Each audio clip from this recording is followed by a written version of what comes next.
We are live, and welcome to the 1st of July, 2017, episode 197 of Dylan Knows. I'm your host, Dylan, and I know things. I drink, and I know things. So, what's going on, everybody? This is our annual 4th of July weekend episode. Usually I do it on July 4th. But this week I decided, since July 4th is on Tuesday, it just seems a little out of it, and I'd rather do stuff on the weekends. Since, unlike a lot of people, I have to go to work on Monday, which has made me extraordinarily pissed off. But at the same time, I do completely understand where the owners of the company are coming from. It's our busiest time.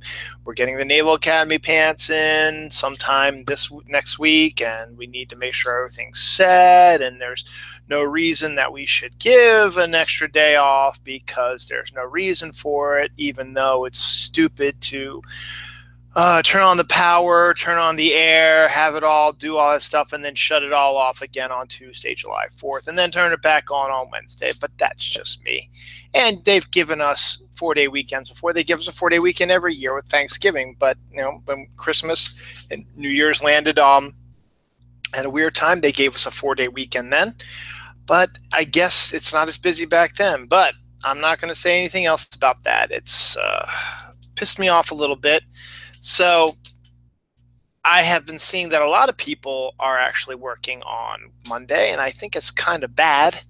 But you know what? Again, it's not up to me to make the decision. If I own my company, what would I do? Depends. I want to own my pop culture coffee place, and I would stay open pretty much all the time because everybody wants coffee and it's make money. Absolutely. But I would also pay my employees double time or time and a half to work on the holidays. But not going to say that. So regardless, this is just a regular weekend for me.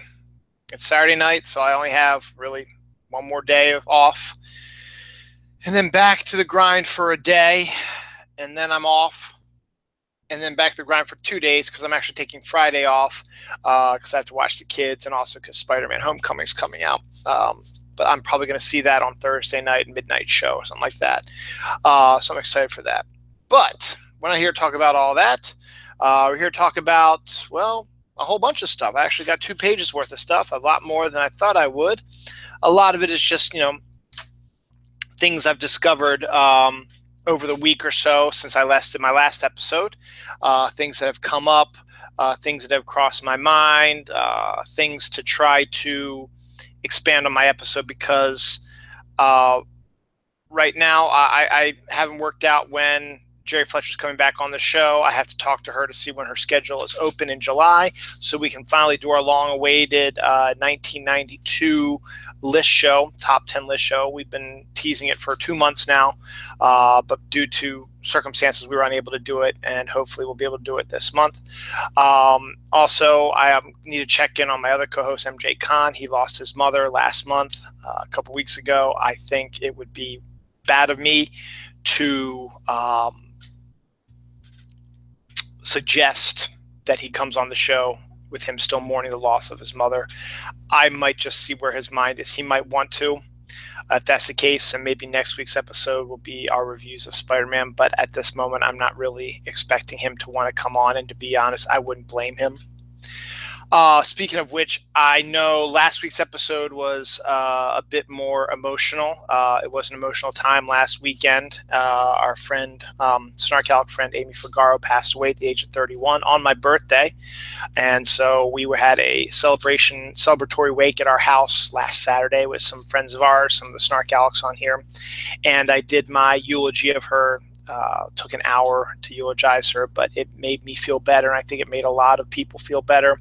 It has become one of my highest watched shows ever, so I'm very appreciative of that, but mostly appreciative of the fact that so many people loved Amy and are supporting her. There is another way you can support Amy, actually more along the lines of her fiance Patrick and her lovely son Lucas. They have announced where is it? I've written it down. You Caring page, which I guess is something different than a Kickstarter or whatever. I guess those are more like along for businesses, but You Caring seems to be one of those fundraising things to help families in need. Just to help Patrick help pay some bills so he doesn't have to worry about that while he's still mourning the loss of his fiance and mother of his child. So if you want to give anything, just even the slightest amount of money would be helpful. Go to youcaring.com / Patrick Fanning, FANNING. And you will find the page, and you can donate whatever you want. We are going to donate probably next week when our finances settle down. We had some issues with our mortgage and camp payments this week that we have zero money in our account, and I hate that, particularly on a weekend like this. So hopefully I get paid on Thursday, so hopefully we'll get some money back then. Then Friday my wife gets paid, so she should we'll be back okay after that. So if you want to give some money to Amy, if you know her or if you don't know her, or just interested, youcaring.com / Patrick Fanning, and you'll be able to find his page and work on that. So while we're talking, not so much recently, but the fireworks are popping. I find that kind of odd because it is 4th of July weekend for all intents and purposes, though 4th of July is not actually until Tuesday, which is a day removed from the weekend, but actually technically 2 days removed from the weekend. But I guess a lot of people are having off on Monday, not me, but I already talked about that. So they're going to have a nice long weekend. So it is July 4th weekend. It is the last major holiday until Labor Day. So nothing for the rest of July, nothing in August, and nothing till early September. This year it's the 3rd of September. So we're going to be entering that time period where there is not going to be a lot of holiday stuff. So what is going on in shops then, in stores, like grocery stores and bookstores and Walmarts and stuff like that, where they always have seasonal stuff? Well, what kind of seasonal stuff are they going to do? Well, let's look at it. In the end, they're going to be doing a lot of, they're doing 4th of July stuff now. It'll go probably till Monday. And then since they'll be closed on Tuesday, they'll shut it down, and then they'll do their discounted 4th of July stuff on the day after. And then after that, they'll probably just put like summer stuff in there, like coolers and umbrellas and towels and stuff like that. Or, and this boggles my mind that this even has occurred already, they can start putting back to school things in.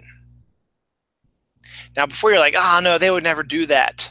This past week alone, I've heard 2 commercials on the radio for back to school sales. It's July 1st. Schools have been out of session for about roughly 2 weeks. Well, here in Baltimore County, it depends. In some other locations, you might have been out since May, and that makes a little bit more sense.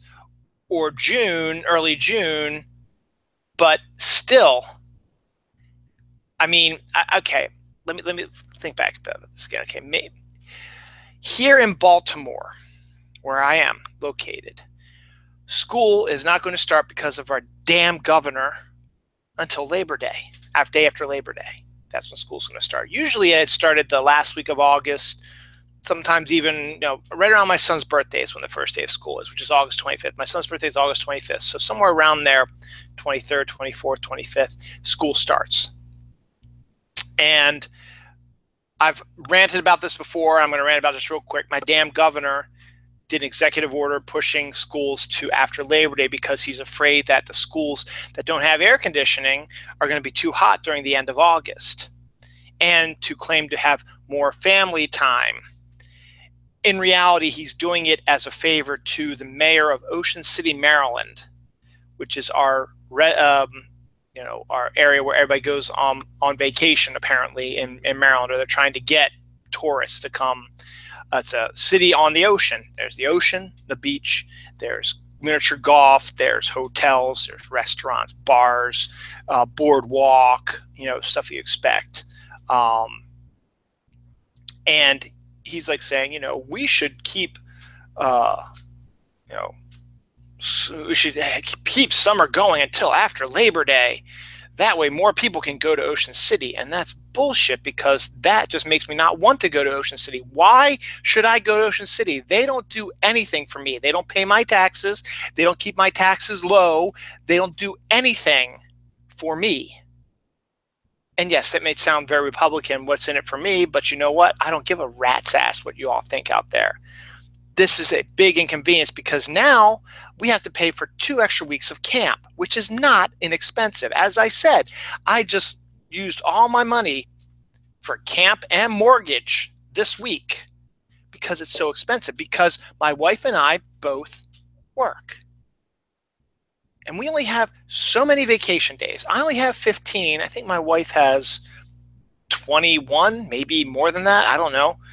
But at the same time, the schools during the school year, they close a lot, especially with the Jewish holidays, which I'm okay with, I'm fine with, or for end of quarter, stuff like that, that's fine. But you know what? My kids are not old enough to stay by themselves. And the after-school care is not always going to be open, particularly when the schools are closed, like for Yom Kippur and Rosh Hashanah. But, so we need to have some coverage. And I'm not going to always go to my grandparents, even though they're grandparents, because they're all retired, but they have their own lives they want to live. They don't want to be having to watch kids all the time. They do it as a favor so they can see their grandkids. But you know what? They might have stuff planned. So we have to use our vacation time to watch our kids because they're not old enough. So now what are we supposed to do? Well, guess what? Because we have to pay for 2 more weeks of camp somehow, and the camp we send them to, they end on their usual time, so we still have a 2-week window to fill. We have to pay for another separate camp, which we are doing, and then the week after that is going to be, we're just going to have to shuffle them between grandparents because there's nothing else we can do. There's nothing we can do. And that causes us to have less money for vacation, so we can't really have a vacation. Thankfully, my wife's family, my in-laws, are willing to chip in a little bit of money to help us have a proper vacation in early August. Now, we're not going to take our vacation in late August because it doesn't fit everybody else's schedule. Late August is a bad time to go on vacation, to be honest. We prefer to go beginning of August because I haven't had a vacation in a really long time. A serious 7-day vacation. I had some long weekends last summer, but we couldn't afford a regular vacation last year. So I'm tired. I work hard. My wife is tired. She works hard. My kids, they work hard. They need a break too. You might think camp is all fun and games. It's not. It's in the sun. They're swimming. They're running. They're out there. They're doing stuff. They're not just sitting around on their asses. And they're exhausted. They have to get up early. They got to get up at 6:30 in the morning. Usually they get up around 8 o'clock during the school year. So now we got to get them up an hour and a half early to get them to camp on time because we can't go because we have to work. And the governor doesn't give a rat's ass about that. Same thing also with the president trying to get an election fund together to get everyone's election material stuff. There's 27 states right now that are refusing to do that. Guess which one is not on that list? Maryland isn't, because we have a Republican governor. So I got 2 viewers now. I don't want to spout off on that, but I just wanted to say that it's going to be tough for us. I forgot where this whole tangent was going. But so it's 4th of July weekend, so you're going to hear some fireworks popping going on, maybe in the background every once in a while. There was a fireworks event that we were supposed to go to tonight, but we were just too tired to do it, so we weren't going to do it. And it's July 1st. So as I said, July 4th is not till Tuesday, but because this is the weekend, you're probably going to start hearing fireworks today, probably tomorrow. For those people who are off on Monday, I'm not. You might hear some fireworks then, and then you'll hear fireworks on July 4th also. So you'll be hearing them, but today is Canada Day, which I have no problem with. I have a lot of friends in Canada. One of my co-hosts, Bronwyn, used to be, or not used to be, she still is there. She's used to be one of my co-hosts. She's from Canada, and they're celebrating their 150th anniversary, I guess, of their independence. So congrats to you, Canada. This isn't beer, but it's something. And so congrats to them.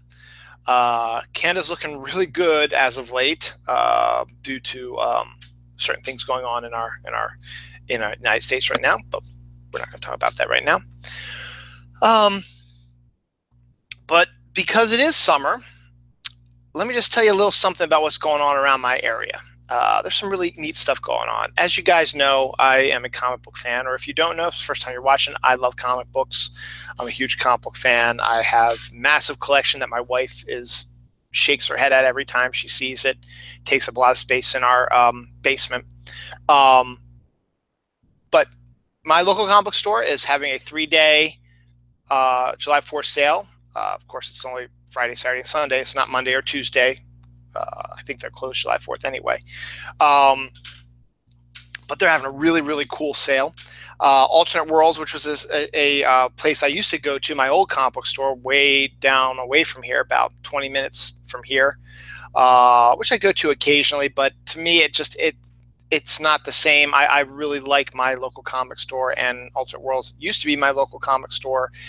They just aren't enthralling me as much anymore. But I still go there occasionally if I'm missing something or just to see what's going on with them.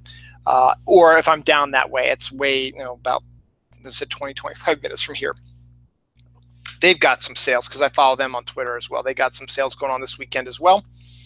But the coolest thing I saw was not from my local comic store nor from Alternate Worlds. It was from a store I've never heard of called Collector's Choice here in Maryland, in Baltimore. They've got 3 stores, and I've never heard of them before. They have one in Parkville, which is about 30 minutes from here, and I forget where the other one. I think there's one in Glen Burnie, which is about 25 minutes from here. But they're doing something really, really cool, and I kind of wish my store would do it. But you know what? I love my store, so I'm fine with whatever they do. But this was just a really cool idea when I saw that idea. They are having a barbecue. I don't know if it's all weekend or if it's a specific day. I didn't quite check the event page that they were offering on Twitter or Facebook, as it were. It drew my attention that they were going to have a giant grill going. They were going to have hot dogs and hamburgers on the grill. And if you came to their store, you get a free hamburger and hot dog, or both if you want, just for coming to the store. That's a really cool idea, particularly on July 4th, which is a huge grilling holiday. Summer in general is a grilling holiday, but sorry about that. I was trying to see what my handwriting was. So I think that's a really neat idea. The fact that you have enough space that you can throw a grill outside and someone drives up to your comic book store to go buy some comics, and you're like, hey, come around here. We got free hamburgers and hot dogs, maybe some soda in there as well. It's a really neat idea. It's a really neat idea. And I think more stores ought to try to do that. But, it's a way to get people to come to their store. It's a way to celebrate the 4th of July, and I think it's fantastic. And I have no problem talking about other comic book stores. I'm always going to be loyal to my comic book store because I love it. But my main job on the other show I do called The Comic Call, which I do between Wednesday or Friday, depending on when I get my comics, is to try to get people to go to comic book stores, to go experience what it's like in a comic book store now and pick up some stuff, because it's not just superheroes anymore. In fact, a little later in the show, I'm going to be reviewing a couple of non-superhero books that might surprise you about how good they are and might entice you to go to a comic book store and pick these up. One of them you can probably pick up at a bookstore now. I don't know if they actually have it at a comic book store. It's a story done in comic format, but it not necessarily has to be in a comic store. You might see it in a comic store. I don't think it's at my store, but that's just my store. But you need to do any way you can to get people to come to your store, be it sales. Like my store has a lot of really good sales, 50% off of like everything. 70% off of Silver Age and Golden Age back issues, and 20% off like baseball card packs and cases, baseball cards. So if you're a huge baseball card fan, 20% off of like $130 item for a set of, that's, it's under, maybe not quite under $100, but it's a lot less than $130, say that much. And the cool thing is the 50% off of trades and pops at my store. Fantastic, because I collect Funko Pops also. I could buy 4 for the price of 2. Yeah, pretty neat. But the idea to get barbecue, to get people to come to the store, that would give me enough interest to say, what, maybe I should go to check out their store, even though it's all the way over in Parkville, which is a long ways away from here, just to see this and have a free hot dog and hamburger. Not going to, because as I said, no money. What was that going to lead into? Fireworks popping. Talk about that. That was going to lead into more summertime talk. So obviously this is the big summer holiday. July 4th is. And for those who don't know, it's not midsummer. A lot of people think that it's midsummer because it feels like it. Remember, summer only started June 21st. That's only been a couple weeks. Midsummer is the first week of August. Somewhere around there is when midsummer is. But this is the big holiday for the summer. And after that, it's just summer. Now, here on the East Coast, summer is excruciatingly painful, and I hate it. And I've talked about it on my various shows since I've been doing this show for over 3.5 years now. I've talked about it every year around this time about how much I hate summer. And I'm going to talk about it again today real quick because my ass feels like it got sunburned. I made a little joke tweet about how that was going to play into the show today. And I'm going to tell you how it plays in my show. I didn't literally sunburn my ass because that would be amazing, since that means I would be bottomless in the sun getting sunburned. While it sounds kinky, I'd probably get arrested for that. But what it does mean is that when I'm working at my job that is not closed on Monday, that I'm going to keep reiterating, though it is air conditioned, I am moving a lot. I'm going in between air conditioning and warm weather in our warehouse.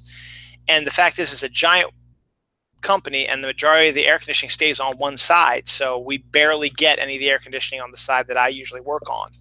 So I do a lot of running around. We have a bay door that opens, so we get the heat rolling in, doors open, stuff like that, so it's warm, and I'm doing a lot of movement. So we get to wear shorts and t-shirts at my work, which is really cool during the summer particularly. So what happens is I sweat down there because I move around so much, and because I've got underwear and shorts on and my shirt tucked in and stuff like that, I sweat down there. And after a while of moving and the sweat combined, you get a little bit of irritation. Try doing this. Your hands are going to get very, very hot because of the friction. The friction down there while I'm walking. So what that causes, it causes massive sore red area in my general buttock area due to the sweat from all that stuff down there. And it hurts. It feels literally like sunburn on my ass. Just another reason why I hate summer is because I feel like I sunburn my ass. I sunburn this all the time, my bald spot. Actually, you can probably see it better on this way, unless I put spray on or a hat on or whatever. And usually when we're at the beach, when I'm going to be at the beach in about a month or so from now, I put suntan lotion on, but my face, maybe not do the greatest job in the world. And I go swimming. I go in the ocean and I go in the pool, and it washes off. And sometimes I don't always apply it right away, or you're getting it reflected off of the sand. So I get sunburned at least once at the beach, early on usually, but still it's a pain in the ass, particularly when in the shower. And when this gets hit in the shower, the hot water goes pew, pew, pew, pew, pew. Damn, does that hurt. Luckily, the friction on my ass hasn't flared up today as much. So it's been fairly comfortable today. And I did a lot more walking today because I'm a big fat ass and I need to start walking more and getting some exercise and getting some of this burned off because it is almost beach bathing suit weather. But I hate summer. And for those who've been watching my show and who know me, they know this isn't a surprise. But I get why people like summer. It's warmer, you can go out more, you can stay out later because it starts darker later. But a lot of the people that are able to do all this stuff are people that don't have kids or are stay-at-home parents. They can spend their, like teachers. Teachers work really, really hard during the year, and they deserve this period of time off from work.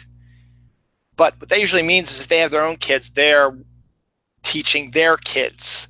So they're at home with their kids and they're going to be able to do stuff. But, they get to go to the pool or the beach or stuff like that and can sunbathe and do stuff like that. I get it. I get you can go outside. You can do more things outside. You can go to the zoo. You can walk around the harbor. You can go on trails. You ride bikes. Go to the boardwalk. Go to the beach. All kinds of things you can do outside because it's nice and warm. But here on the eastern seaboard, particularly in Maryland, because Maryland is in the exact center of the eastern seaboard, exact center. So we're neither south nor neither north. During the Civil War, we were what we called a border state. We were put under martial law because Washington, D.C. was at the time, and is now still, but was the capital of the United States. Abraham Lincoln didn't want any of the Southern soldiers to take over Maryland and attack Washington. So they put Maryland under martial law. Now, a lot of people believe that Maryland considers themselves a southern state, which I think they do. We have the Mason-Dixon line. The Mason-Dixon line, which divides the south and the north, is the border between Pennsylvania and Maryland. So Maryland is considered the South, but we're not the South, if you know what I mean. As I said, we're a border state, along with Delaware. Delaware, I think, was more of a northern. They had more of a northern feel to them because they're further east and closer to New York and New Jersey and stuff like that. Where Maryland is sort of just in that perfect spot. We're the exact center of the eastern seaboard, which also means we get both southern weather, which is extraordinarily hot and humid because we have the whole Chesapeake Bay and we have an ocean and and just because of where our location is, the storm fronts, the air currents, whatever, Maryland is right there at the center and always gets everything. And it always seems to, the hot air, the hot, muggy, humid air that is perpetually in the South makes its way up to Maryland and perpetually hangs around Maryland during the summer, making it a hot and muggy, disgusting summer. Temperatures might only be like 88 degrees, maybe 90 sometimes, but the damn humidity causes it to feel like it's over 100 degrees. And humidity just sucks the life out of you. If you've never experienced humidity before, I don't recommend it. But what it literally, not literally because you'd be dead, but what it figuratively does is it sucks the life out of you. It makes you so tired. You feel hot and clammy and disgusting, and it just sucks the life out of you. Particularly at night when it's dark. Right now, you walk outside right now, you're gonna be like, oh God, what the hell? It's supposed to be cooler out. But no, it's not. Not during the summer, not in Maryland. The temperature might be in the 70s as a low, which is insane in its own right, but because of the humidity, it feels like it's 80 freaking degrees, which at night is not supposed to feel that way. There's no sun, so where's all the heat coming from? I know where the heat's coming from. I'm being loud. It's disgusting. Now, at the same time, when winter rolls around, and it always seems to match up, we get the hot in the summer and we get the extreme cold in the winter because we get the north stuff coming in the winter because of our location on the eastern seaboard. Now, we might not get it as hard as some places, but we get it hard, particularly here, which is really funny. Here in Reisterstown, we are far northwest in Baltimore County. Baltimore County is the biggest county in Maryland. And we are the furthest north and west of it. So we're further west. We're away from the city. We're closer to the Pennsylvania border. I think the Pennsylvania border is only about literally maybe 15 minutes away from here, if that. We're near Westminster, which is one of the Western Maryland cities. Though there is an actual Western Maryland way, way, way out there, which is 3 hours away from here, which is mountains and shit. But we're way northwest. So when these storms roll through, particularly blizzards, I remember a couple years ago when we got a bunch of blizzards. We got 2 major blizzards a couple years ago. Guess which city got the most snow in Baltimore County? This one. We were ground zero. We got 28 inches one winter. Everyone else in Baltimore County got 22, maybe 20. You might not think 6 to 8 inches makes a difference. It makes a lot of freaking difference. So we get the extreme cold during the winter, and we get extreme heat during the summer. So we get the southern flow in the summer and the northern flow in the winter, which makes Maryland an interesting state because I love Maryland. I'm born and bred in Maryland. I'm always going to be a Marylander, and I think I wish they would use this more often. We have a slogan, America Miniature.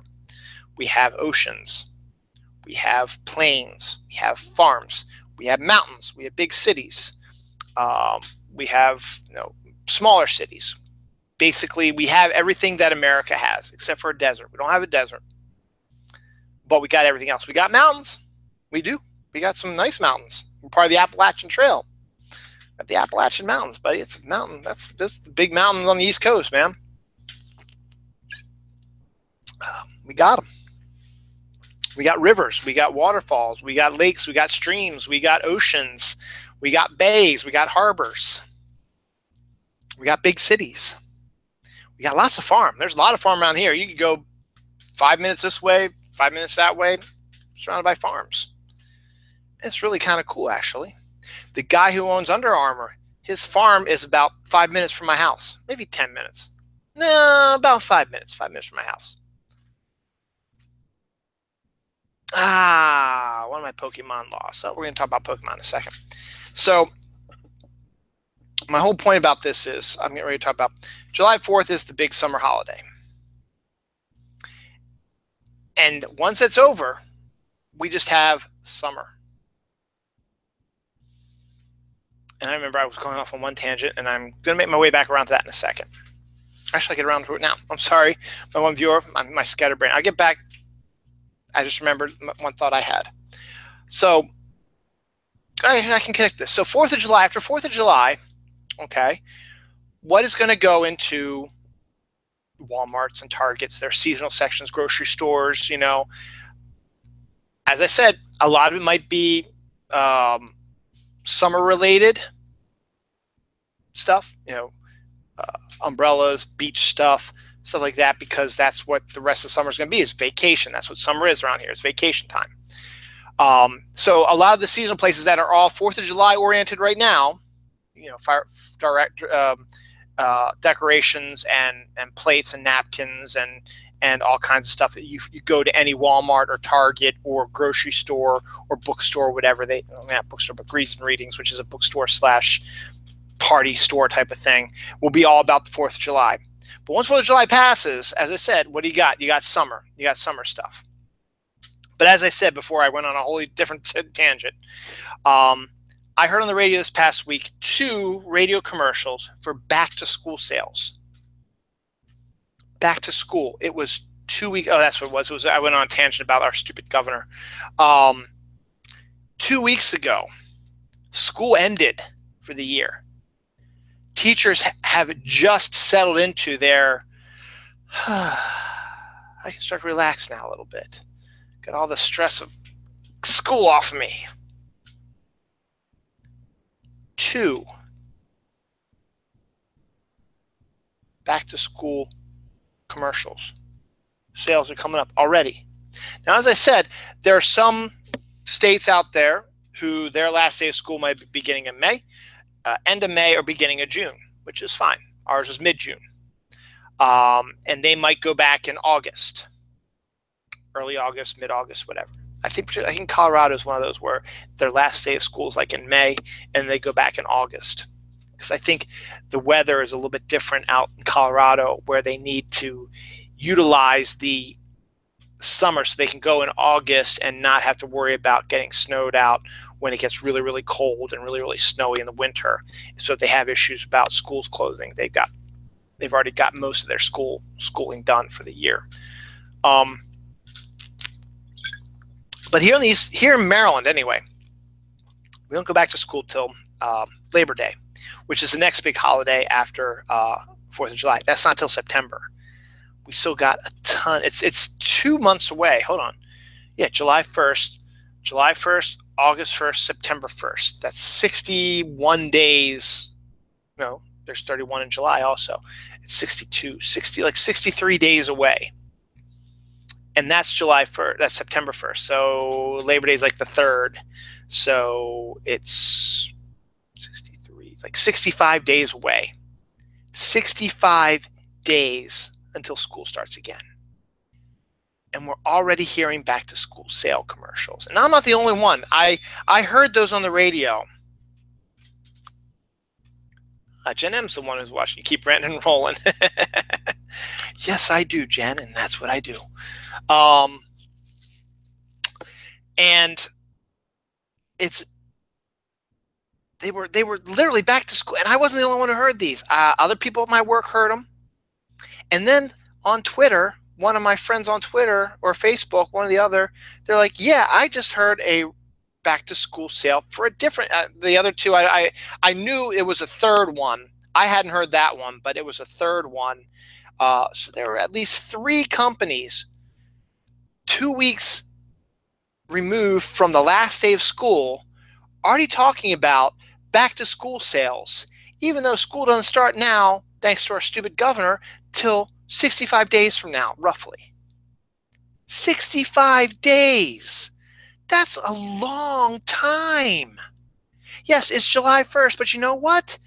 You still have all of July, 31 days in July, all of August, 31 days in August, and then the first few days of September. 65 days until school starts again. It just ended 14 days ago, for God's sakes. But I guess at this time, more than likely, anybody's trying to get a leg up on things. I mean, I guess that's why you see Christmas stuff around Halloween, which is ridiculous on its own, and I'm not even going to go to that until we get closer to that time. Now, while I am cheering and hoping for back to school sales, because that means my favorite season's coming up, autumn. Because football's coming back, leaves are changing, Halloween, Thanksgiving, Christmas, the run to Christmas is coming up.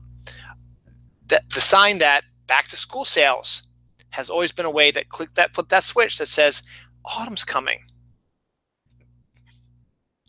Now you're just teasing me. 65 days. Autumn is not coming anytime soon. 65 days. And that's only to Labor Day. You add another 20 days to that.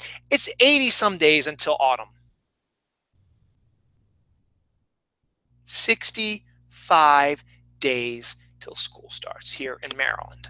As I said, it's different in other states, but in Maryland, 2, and as my friend on Facebook/Twitter said, a third one, 3 back to school sales. Can't you wait till August? Get through 4th of July and then push your summer vacation stuff, towels and beach chairs and suntan lotion and umbrellas and goofy margarita glasses and mugs and lemonade things and iced tea makers and stuff like that. Push those things. It's summer. I might not like summer, but you know what? It's summer. There is no way, no matter how much I wish and pray, that I'm going to get any autumn weather in this frickin' summer on the mid-Atlantic coast. There is no way in hell. In fact, I'm already picturing a few weeks from now, 100-degree temperature days, and I'm not looking forward to them at all. So, getting back to another aspect of things. So, what does that mean for people who like summer? And look, even though I might not like summer, there is a lot of stuff here in Reisterstown, which is where I'm from, that can make summer entertaining. As I said, a lot of people like summer because it's warm out. You don't have to wear as many clothes. You don't have to wear bulky jackets, stuff like that. You don't have to, you're not going to be cold. But here's the thing. I'm going to take a little another tangent again because that's what I do. I prefer being cold to hot because when you are cold, you wrap yourself up until you're warm. And if you get to be too warm, you can take off, some coats, jackets, stuff like that, and you'll still need all your clothes on. When you're hot, there's only so much you can take off before you get into dangerous areas.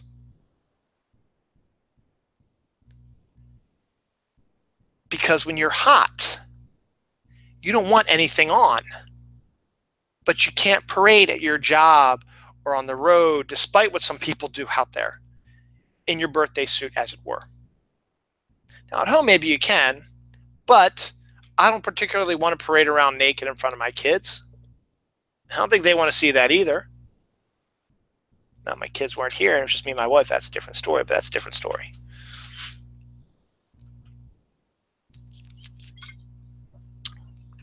So you can only take so much off. And then you're still not going to get comfortable because you're going to be sweating. You're like, and it's hard to sleep in summer, even with air-conditioned house. I have an air-conditioned house. It's very nice down here. But our air conditioner is not strong enough that once you get up to our third level, it's not as hot as it can be, but it's not as cool as it is down here because cool air sinks. It doesn't rise. We need either a bigger air conditioning unit, or we need to get our pipes clean or whatever that is up there, or we need to get two machines, one that cools the upstairs and one that cools downstairs. All that's expensive as hell. And again, I don't have any money. As I told you earlier, we used all our money this month already, or this week already, to pay for our mortgage and for our kids' camp. Thank you, Governor. But what do we do in summer, though?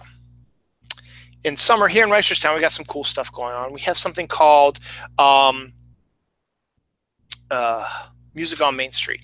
Every Friday, we have a nice little history real quick. Reisterstown is one of the oldest cities in the country. That's not a lie. It really is. And we have a wonderful Main Street, old-timey Main Street with historical houses on it, and most of them, no one lives in them now because they're all zoned for businesses. So we've got haircut places and spa places and antique shops and churches that have been around for 300 plus years. And cool, because literally Reisterstown, I think 1700 something, we were maybe 1781, I think, was when Reisterstown was founded. So we're one of the oldest cities in the country. We're not the oldest. That's St. Augustine, I think, down in Florida. But we are one of the oldest cities in America. And it shows. We're very proud of our historical aspect of it. So we have this really nice Main Street. So it's called Music on Main Street. We have a giant middle school, which is a historical middle school. It was one of I think it has a historical marker. It was like one of the first schools in the country. I'm not making this shit up. It's true. I can take a picture of the historical marker and show everybody in the world if you don't believe me.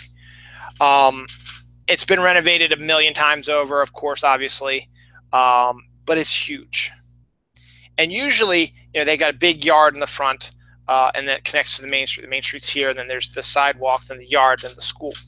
The Music on Main Street is every Friday during the summer, which literally means the first Friday after the summer solstice, which means that the summer solstice is on the 21st.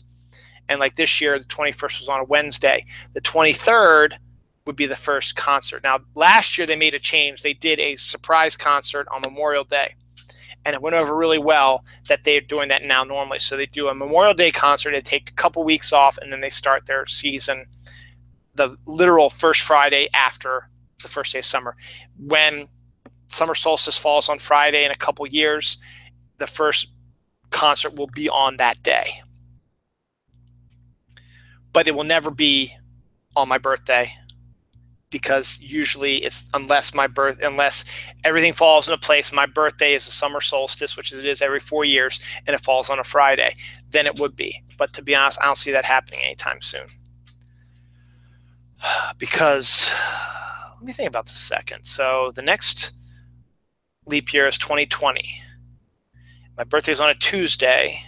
So 2018 is Wednesday, 2019 is Thursday, and because of the leap day, 2020 is on a Saturday. So my birthday is going to be on a Saturday. So the first concert for the summer is going to be the 26th of June, because that's the first Friday after the summer solstice. So that's what's going to happen with that. So they do it, and then they do it till the literal Friday before the first day of fall. They take a break in there because we're one of the only cities that has a festival. It's just Reisterstown. There's not really any other city that has a festival of just about their city. We have the Reisterstown Festival, which is always the weekend of like September 11th. And so they take a break on that Friday because they have like 10 bands that come out for that. So it's not worth it to do. We'll do this on Friday, and then, oh, wait, tomorrow is when the festival starts. We're going to have 10 more. We'll just take a break. We'll focus all of our energy on getting these 10 happy, and we'll have our festival. We got a parade. It's really cool. That's not really, well, technically it is summer since it's September 10th, but summer. So we have the music on Main Street, which is we get usually cover bands. They play concert for, 3 hours, 7 to 10. We have food trucks, and it's all ages. So families come, they bring blankets and chairs, and kids run around and they play with their friends, and they play catch and ball and run after balls, and people sit and watch and listen to music. And it's mostly cover bands, so you'll hear lots of 60s, 70s, 80s, some 90s music, maybe even some really, like last night they played Radioactive by that band whose name I can't remember right now. So they played that last night. So it does really well in our neighborhood, which is really great. So they've gotten at least 100,000 people at every event, because it's not just us in Reisterstown. We get people from Westminster and Owings Mills and Glendon and Cockeysville and Hunt Valley and the surrounding area as well. So it's a lot of fun. Well, this year it's on the kids' elementary school. My kids are still in elementary school. It's at the elementary school, which is down another, like a block down another road behind the middle school, because the middle school is undergoing an air conditioning plus a repair work. So there's lots of machinery and junk all over the grounds. So it's not feasible to have a concert with lots of metal pieces hanging around where people could get hurt. So it's fun, and so that's always a fun thing to do. There are my neighborhood focuses out onto a forest. It's a drainage area, so they're not going to build it up. It's the drainage area, and then it's 795, which is the main highway that connects Reisterstown, Westminster, Owings Mills to 695, which is one of our major highways here in Maryland. This is a 795 has only been around for about maybe 30 or 40 years, so it's behind us. But we have a drainage area, which is a mini foresty, swampy area.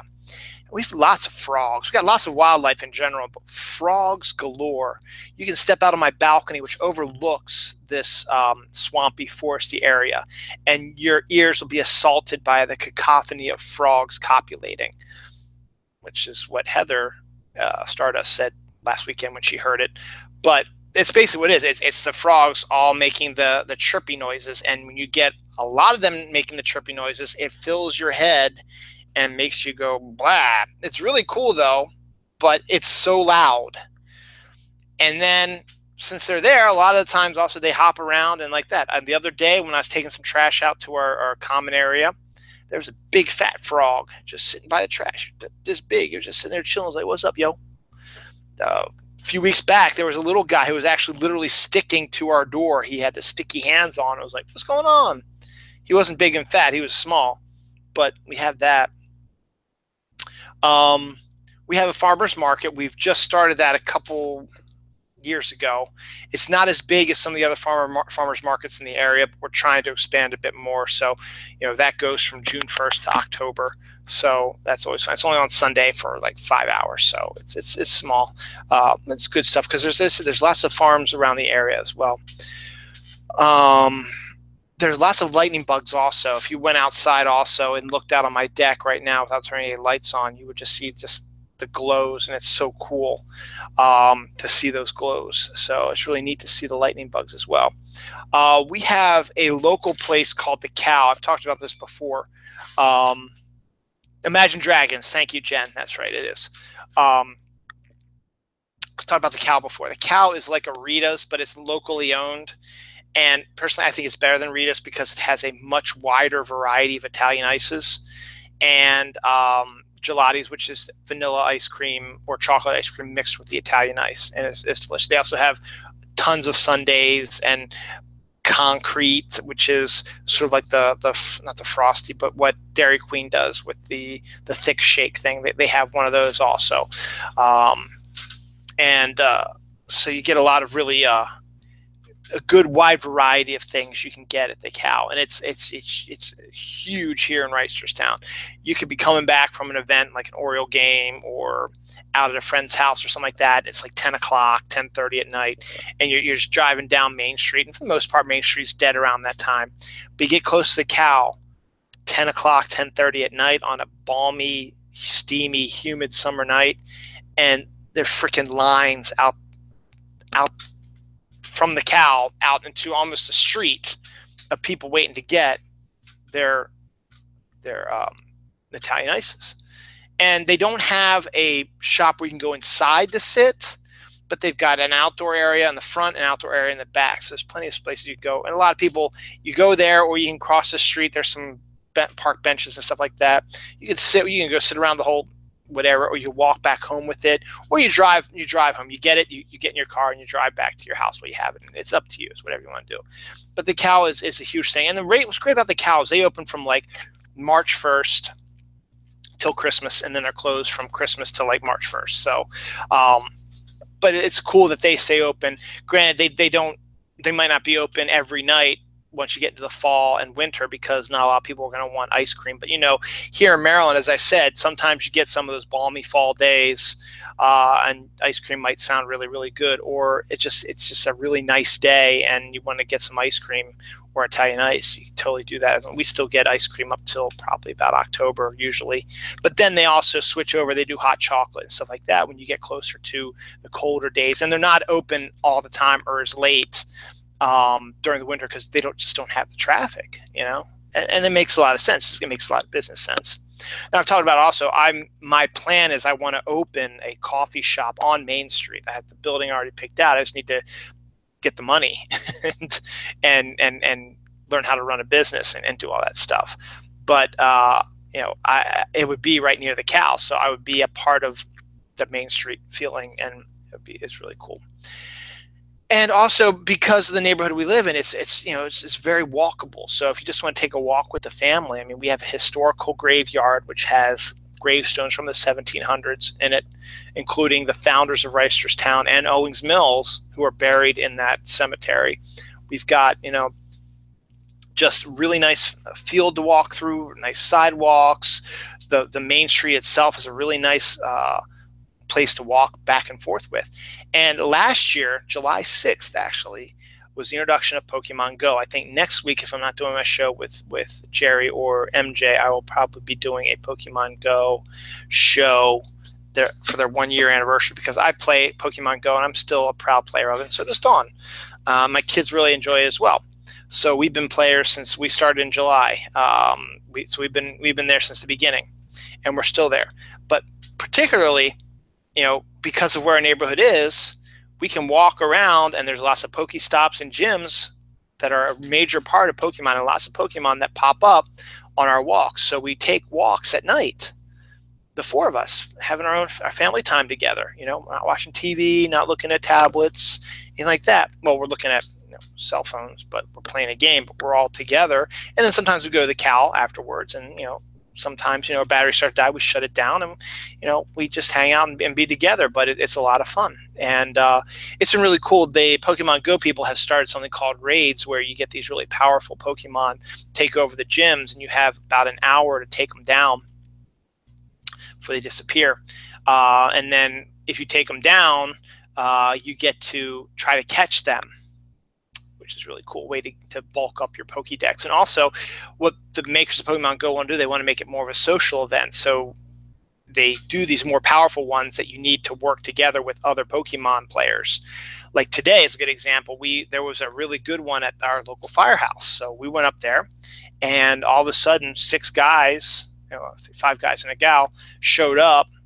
And we all started just chit-chatting about stuff. I'd never met them before, never seen them before, but we were all there due to our shared love of Pokemon Go. And the 6 and 7 of us, we took down this big boss, and it was great. It was a lot of fun. You worked together, and you had conversations, and you met some new people. It was really, really cool, and that was the whole point of the event. So I'll talk more about Pokemon Go at a later date, because there's a lot more to it than that. But that's some of the really cool stuff that you can do here in Reisterstown. And to be honest, you can probably do this anywhere. If you go to any local town, they probably have similar things all the time. I mean, we have the Music on Main Street, but now Owings Mills, which is a town a little bit further down from us, they do a movie thing on Fridays. So they have a big park, and they play a movie on Friday nights. That just started last year, I think.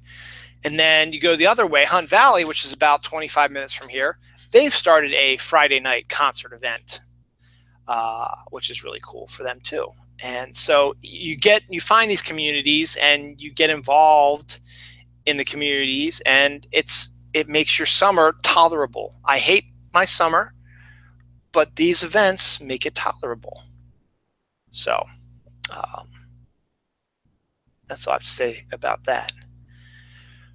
Just to stick on the whole 4th of July thing for a little while longer, a couple things. 4th of July, if you want to get some good stuff to celebrate 4th of July, I've recommended these a few weeks ago when I tried them, but go out and get the Red, White, and Dew. It's Mountain Dew soda that's just out for 4th of July. I think they might keep it up through Labor Day. I hope they do, because it's delicious.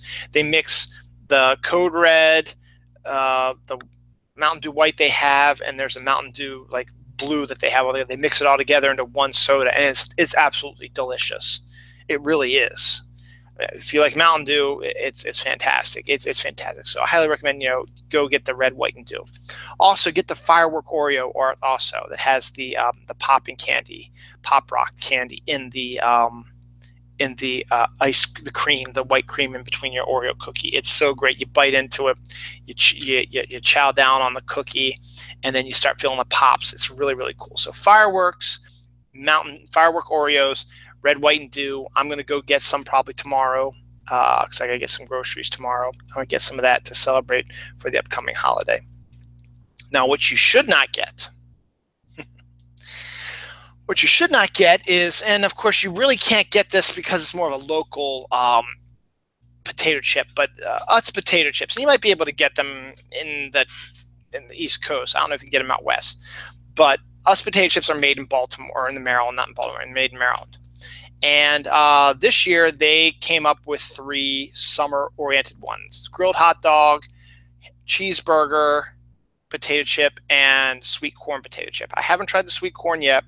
I tried the hot dog, was not impressed, did not taste any meat flavor in it for a hot dog, no bread flavor for a roll of any kind, and a slight like tomatoey note for the ketchup, and that was about it. So that was a waste. So the other day I was like, hey, let's try cheeseburger. I haven't tried that yet. So I get cheeseburger and I try it. Again, no meat notes, no cheese notes. What you do get a note of is mustard, which I hate, and pickles, which I hate. So you get a taste of mustard and pickle, but no cheeseburger. I guess they figure, well, you know what? They put pickles and mustard on cheeseburgers, so that's what the flavor is going to be. No, I wanted a meat flavor and a cheesy flavor. And if you want to do a note of mustard and pickles, yeah, go ahead. But you know what? That shouldn't be the emphasis. The emphasis should be on the cheese and the meat. It's called cheeseburger potato chips. Now, I don't think they can wreck sweet corn. I tried a different sweet corn thing, which seems to be the new thing this year. And actually, it tasted like sweet corn. So there's a flavor out there that tastes like sweet corn. So I'm hoping that Utz use that flavor. I'll open that one up eventually, as I'm not in a big hurry because they're 0 for 2 on me right now. So we'll see. I'm never going to get them again. I'm probably never going to eat them either. So don't get those for your holiday meal. Let's see. Anything else summer related till I move on to other stuff? I don't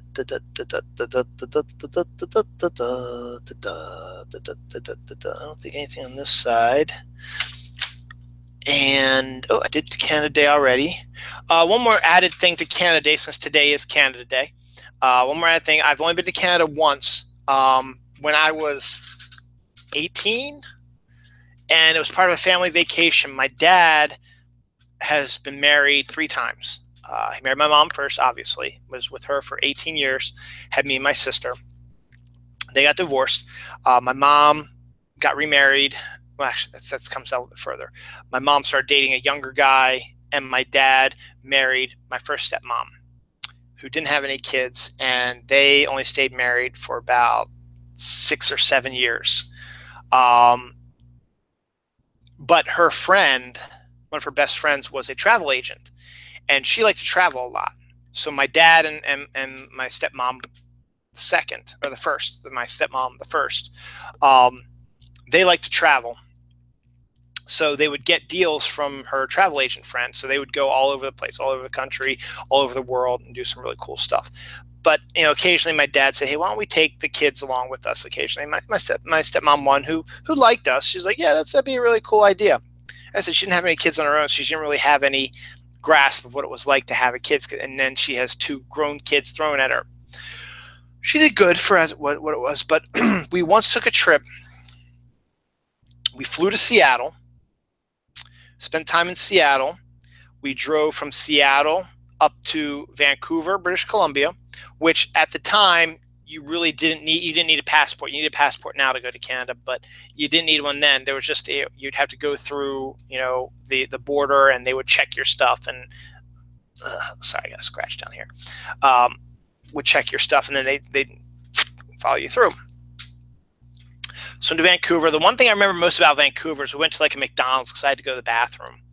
And I went into the McDonald's, and there was a money changing machine in the McDonald's. You walked in, and then there was the menu and where the people were ordering their food, stuff like that. But right behind that, when you walked in, and as you looked immediately to your right, there was a money changing place, which was really cool. You would take your American money and put it in there, and it would automatically give you the Canadian amount. So if you threw like a dollar in there, it would give you the coin for $1 that Canada has, or whatever it was worth, $1.25 or whatever, it would give you that. It also worked backwards also, so that if you were going back to America, you could put your Canadian money in there. It would give you American money back, which is really kind of cool. So that was a neat thing. We didn't really spend a lot of time in Vancouver. Went to their old town area, and I wish we would have spent a little bit more time in Vancouver. I wish I would have paid more attention. For whatever reason, I didn't seem like I was having a really great time. I don't remember. But then we went to Victoria Island, which I absolutely adore and love, and highly recommend that everybody should go to Victoria Island. I mean, it's an island, but it had a harbor like the Inner Harbor here in Baltimore. It had a Chinatown. It had a giant hotel, which did a 4 o'clock tea like they do in England. And they had nice houses and nice yards, nice neighborhoods, stuff like that. And the weather was fairly temperate, so that was always kind of cool. So I think my favorite part of the whole trip was that. And then we came back to Seattle, and then we drove from Seattle down, went to Mount St. Helens and Crater Lake, and then ended up in San Francisco. And again, I didn't have a great time in San Francisco. I wouldn't have a really, really good time in San Francisco until my wife and I went there for our honeymoon. And not just because of that, you pervs, but because it was an amazing vacation. So we ended up in San Francisco, and we flew back from San Francisco back to Baltimore. So that was the one vacation. So that's the only time I've been to Canada. And the only things I remember really about it are the money changing thing in McDonald's, the old town with like the gas lights and stuff like that, which is really kind of cool. The cobblestone streets, that was really kind of cool. Victoria Island. I remember going into, I think we had to get to Victoria Island, we had to be on a ferry. So I remember going into the ferry. I kind of remember the border, kind of. That was really about it that I remember from Canada. So I kind of want to go back to Canada someday, and I particularly want to go to Victoria Island again sometime. July 1st is also two Snark Alex birthdays. Patrick Smith, happy birthday, Patrick, and Amby, her birthday is today also. So happy birthday to you guys. Both of them have been on the show before, so I wanted to give them a special shout out because they've been on the show before, episode 197. So I've had a lot of people on my show before. Hey Jen, if you ever want to be on my show, I'm open. Come on board. We'll talk. And then the only other thing I think I will talk about July 1st, and then we'll move on to something else, is my Check I Day. For those who have seen the show before, when I do these solo shows, there is a website/Twitter account that I follow called Check I Day. And basically, I love holidays. I'm a holiday guy, always have been. As you can see, Holidill is my email or my Twitter account name. But every day is literally a holiday. There's a holiday every day of the year. Might not be as well known as, say, a 4th of July or Christmas or Halloween or anything like that. But there are holidays. Every day is a holiday. So I like to read what some of the holidays are, because some of them are absolutely insane and some of them are actually kind of cool. There's some interesting ones today. First up we have, and they're done in alphabetical order, so in no particular order, well, alphabetical order. American Zoo Day is today. Baltimore has a really nice zoo down at Druid Hill Park, which we have been proud members of for years now, and it's a great trip for the kids, way to get out of the house, and they love it, and it's great. It's a really well-kept zoo. Blink 182 Day. They haven't really been relevant for a few years, but they've had some good songs. What's My Age Again is still one of my favorites, but they've had a couple other big hits as well. Canada Day, of course, which we talked about. Devotion to Duty Day, so a lot of, like a military sort of a holiday today. Early Bird Day is today. Hop a Park Day, whatever that means. International Cherry Pit Spitting Day. Again, whatever that means. Cherry Pit Spitting Day. It's International Chicken Wing Day. Sweet. I wish I would have had the money. I would have gone to Bill Bateman's and I would have had my boneless chicken wings. Yummy. International Day of Cooperatives. Okay. International Joke Day. This whole show is a joke. So, hey, celebrating that. National Creative Ice Cream Flavor Day. Creative Ice Cream Flavor Day, like Old Bay ice cream. Old Bay is a spice that we use on crabs here in Maryland, and people are so insane for it that they actually made an ice cream out of it, and it's the type of thing you're like, really? Old Bay, it's a savory spice on an ice cream. No. National Financial Freedom Day. I wish I had financial freedom. National Ginger Snap Day. It doesn't mean redheads go crazy. No, it's ginger snaps are like a cookie.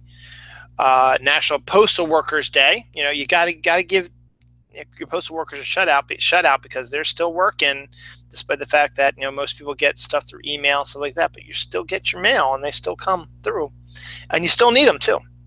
National Television Heritage Day, second half of the New Year Day, which is true. The first 6 months of the year have passed, and now there's 6 more months left before the end of the year. U.S. Postage Stamp Day, I guess that goes hand in hand with U.S. Postal Service Day. And Zip Code Day, 21136. So I need to know about that. Yesterday, Friday, the June 30th, was Drive Your Corvette to Work Day, which is pretty nice if you have that. Leap Second Time Adjustment, National Meteor Day, National Organization for Women Day, Social Media Day was yesterday also. So that's it for that. And then I can usually give you a sneak preview of what tomorrow brings. Let me go to their website. Give you a sneak preview of what tomorrow is going to bring. And then you'll see it when I retweet them when they actually I'm going to go here. Okay, no, I want to do this. All right. Holidays for Sunday, July 2nd. Freedom from Fear of Speaking Day, I Forgot Day, Made in the USA Day, National Anisette Day, which I think is some sort of alcohol, National Build a Scarecrow Day. Scarecrows are awesome. Special Recreation for the Disabled Day, World Sports Journalist Day, World UFO Day, observed annually on July 2nd and annually on June 24th. So it's actually 2 days. So there's 2 UFO days. So cool. That's tomorrow. So celebrate. I mean, what's really neat about Check I Day is they added something now where they let you, they tell you this is how you should celebrate the event, the holiday. So not for everyone, but still it's kind of cool. So there's that. So anything else I want to look at real quick before I move on to other stuff? All right. So I think that's it for what the hell did I write there? 80. I have no idea what that is, so I'm going to circle that one because I don't know what that is. So that's it for what basically about it. So I've talked about July 4th before. I'm not going to do it again. Just real quick, I go to my uncle's house. We have a big get-together. It's one of our biggest family get-togethers. We play badminton. We have a grill cookout. My Uncle Frank likes to shoot off fireworks. Sometimes there's a parade at Towson, which is near where my mom and where I grew up is. Sometimes we go to that also. And that's all you need to know about that. I've already talked about the other things. So let's talk about some other cool stuff. I did this one already. Let's see. First news thing. I'm probably just going to focus on this just real quick. I could probably devote a whole episode to this, and I've done it before. Harry Potter's 20th anniversary was last week, I think. That was the 20th anniversary of the printing of Sorcerer's Stone, or the Philosopher's Stone, as it's called in England. Came out, so it was the 20th anniversary of Harry Potter being created. So kudos to that. I've read the books numerous times, watched the movies. My daughter has read all the books. We're trying to get my son to read them, but he's still hemming and hawing about that. We'll wait maybe another year or so to get him involved with that. And there's just way too much to talk about how Harry Potter was so influential in a lot of things. And I wish I could go back to this, but couple years ago, I was going to try to do reviews of all the Harry Potter books and movies with a friend of the show, Karen Darula, but she got involved with she got a better job and she was unable to continue. So we only did 4 episodes of that. So I still have books 5, 6, and 7 to discuss. So I might, down the line, maybe next year, I'll go back and reread them again, because I read them every couple of years and reread them because it's fun. It's a fun, quick, easy read, and they're so well written. And watch the movies, and then maybe I'll just start over again from scratch, or maybe I can hook up with Karen again and say, "Hey, do you just want to finish this up?" We'll see. Or it's something maybe I could do with Jen. Are you a Harry Potter fan, Jen? Maybe we could do that. So we'll see. Or anyone else I can think of. So happy 20th anniversary, Harry Potter. As I said, I could probably spend a whole episode on this, but I don't want to do it by myself. I'd rather do it with other people. What the heck? I'm still trying to figure out 80 sub searches. I don't know. Let's talk a little bit of conspiracy, not conspiracy, a little bit of controversy, as it were. As again, I told you I'm a comic book fan. There is a controversy brewing now, and I can understand both sides of it. Howard Chaykin, who is an artist who's been around forever and has been known to push the envelope on a lot of things, has been known to be anti-homosexual and misogynistic and stuff like that.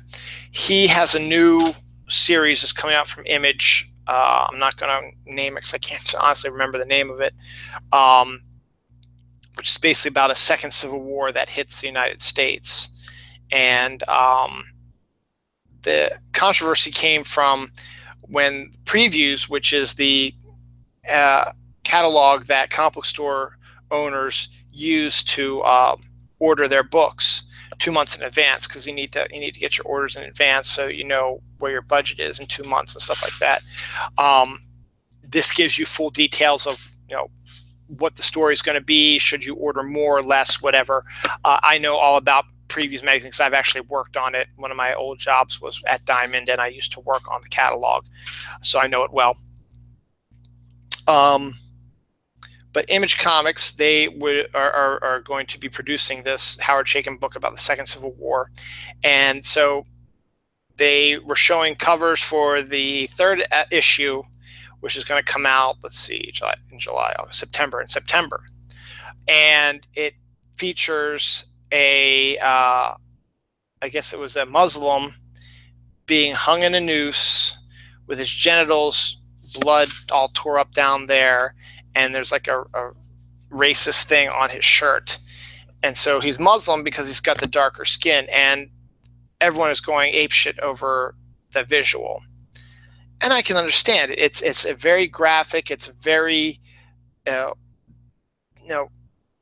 lot of people. Unfortunately, I do have the white privilege. I'm a white male, so I really have nothing to worry about, which pisses me off no end, because I hate where our country is going and the fact that I am not affected by a lot of this stuff. I mean, I'm glad because I don't have to suffer like a lot of people do, but at the same time, I hate seeing everyone suffer like this. I can understand that this might inflame people to do things, or it shows an inflammatory thing. So a lot of people were decrying it, and then Chaykin, being outspoken, he fought back, and then there was just a lot of back and forth, and eventually, people were boycotting Image and stuff like that. So Image made the business decision, along with Chaykin, to drop the cover, and he'll do another one, a different one, and he apologized.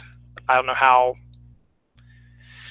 real his apology was, but that's what you do. I mean, these controversies happen all the time with comics, and it gets to the point where I back what the people who decried it are saying, but at the same time, you still need to give a modicum of artistic freedom, because we're still America.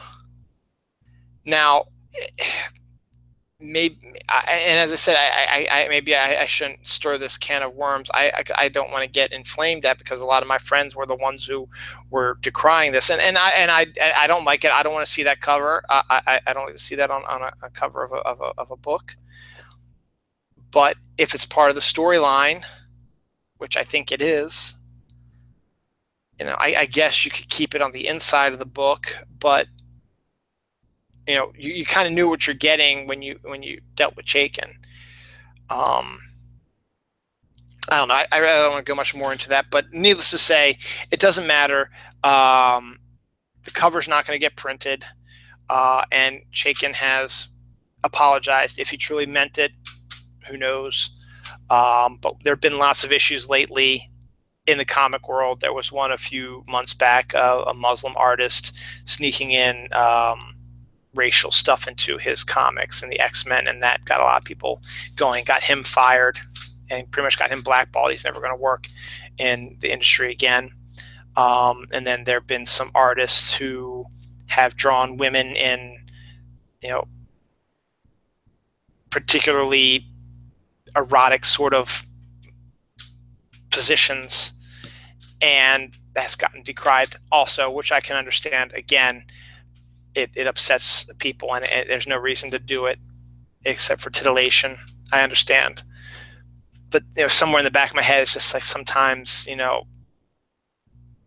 might be a slight overreaction. I'm not saying there was to this, but sometimes even the slightest thing could evoke an emotion, and it spirals out of control. And that's all I'm going to say about that. What the hell am I writing in half of this shit? Oh, I know what I remember what that is. I'm getting ready to say something that might be considered an unpopular opinion, but I'm going to preface it by saying I haven't seen this yet. But there is such a thing as overhyping. The movie Baby Driver came out this weekend. Edgar Wright, who everybody loves, he did the trilogy over in England, Shaun of the Dead, and the cop one, I can't think of it, and the End of the World one, and they did Scott Something versus the World, which is an adaptation of a comic book. As I said, it's almost 11 o'clock. My mind isn't fully working, and I'm under the influence of Zemo. But he's a well-respected, well-loved filmmaker. And he was supposed to do the Ant-Man movie, but he parted ways with Marvel due to whatever reason.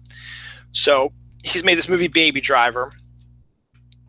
And everywhere I go on Twitter and Facebook now, everybody's saying how great the movie is. And that everybody should go see it. It's the best movie of the year, blah, blah, blah.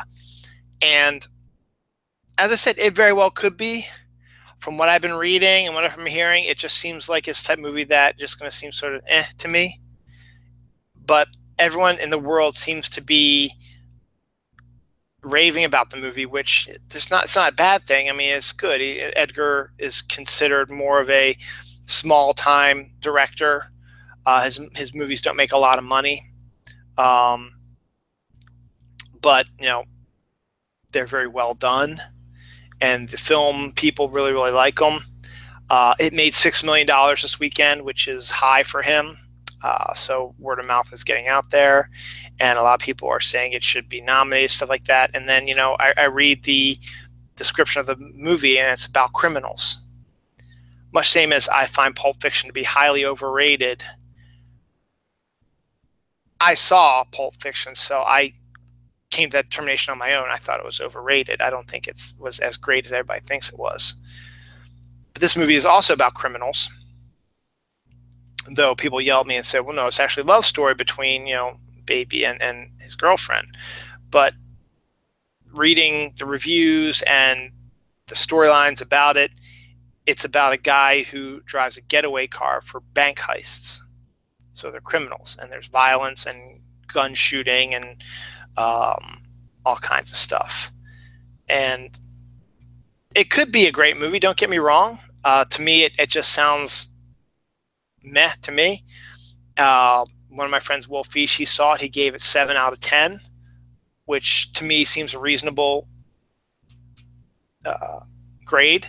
But then I have other friends who have seen it and talked about how awesome it is, how it's the greatest movie of the year, blah, blah, blah. And I see it everywhere, and it just seems that overhyping sometimes kills a movie for some people.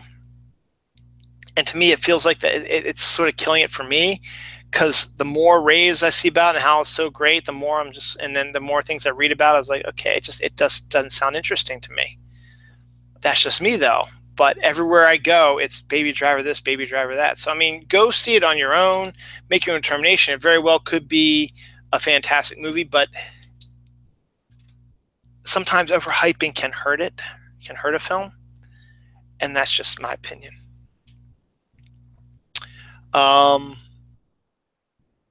What should I do?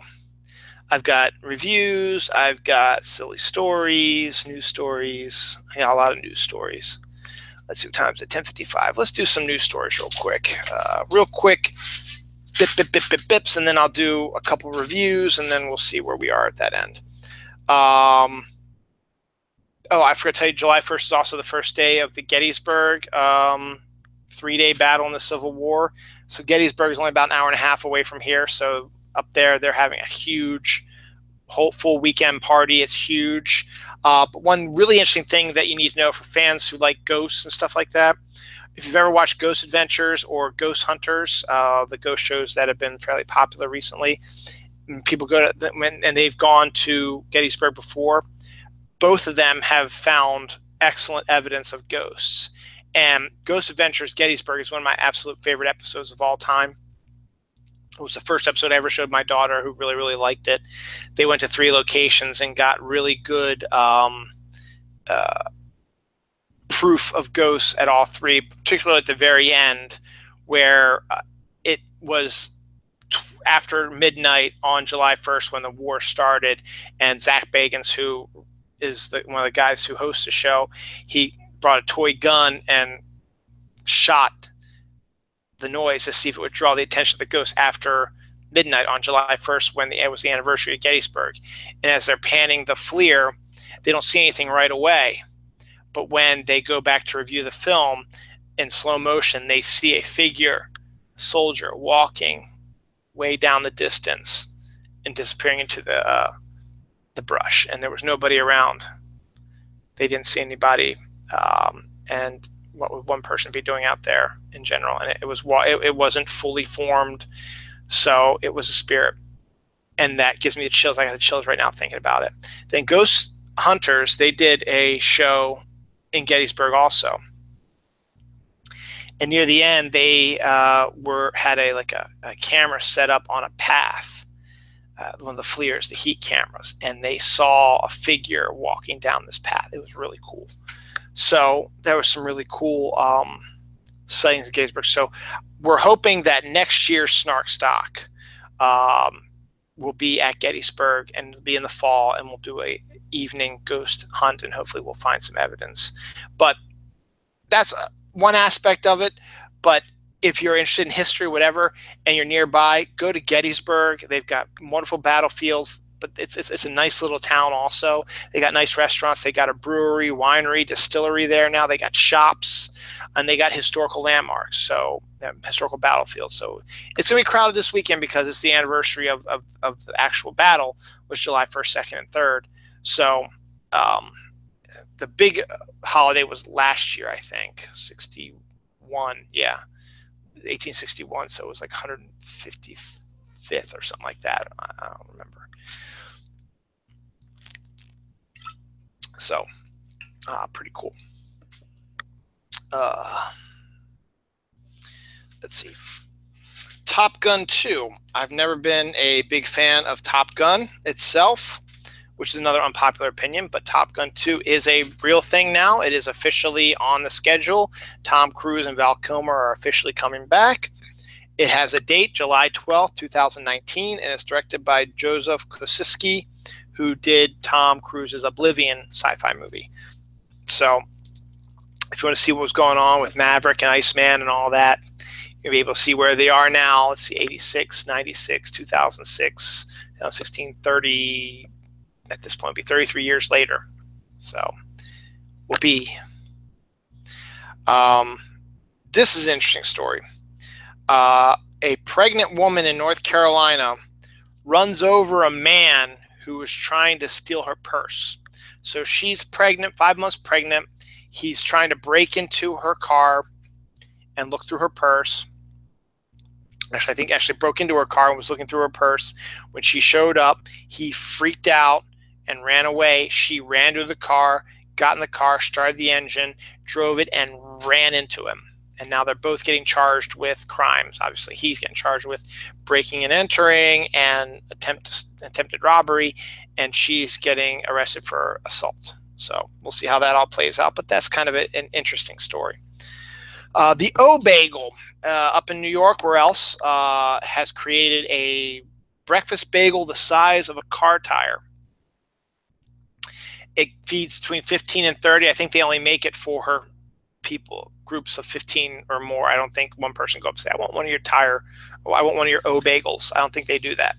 I think they have a whole bunch of different kinds, but the one that they were talking about on Facebook was made with 30 scrambled eggs, Taylor ham, which I guess is a local ham up there, kind of like a Canadian bacon almost, tons of regular bacon, pepper jack cheese, had jalapenos and like a chipotle mayo on it, and it was a sesame seed bagel, as I said, the size of a car tire, and they slice it into like 15 little sandwiches and you eat it that way. So just the fact that an O Bagel exists,